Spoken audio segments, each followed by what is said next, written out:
கரூர் மாவட்டம் குளித்தலையில் தொடர்ந்து வெயிலின் தாக்கம் அதிகரித்து வரும் நிலையில் கோடை வெயில் 105 டிகிரி வரை வெயிலின் தாக்கத்தை சமாளிக்க தென்னை ஓலையை கையில் சுமந்தவாறு சைக்கிளில் செல்லும் 60 வயது கூலிப்பெண் தொழிலாளி.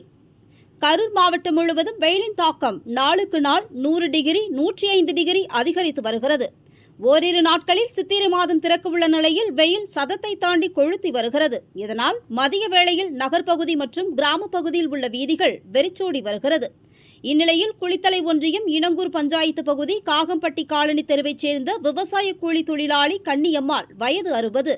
இவர் கோடை வெயிலின் தாக்கத்தை சமாளிக்க சைக்கிளில் செல்லும்போது தென்னை ஓலையுடன் சென்றுவிட்டு வேலை முடிந்ததும் கோடை வெயிலின் தாக்கத்தை சமாளிக்க தலையில் தென்னை ஓலையை சுமந்தவாறு ஒரு கையில் தென்னை ஓலையையும் மற்றொரு கையில் சைக்கிளையும் பிடித்தவாறு வீட்டிற்கு செல்கிறார்.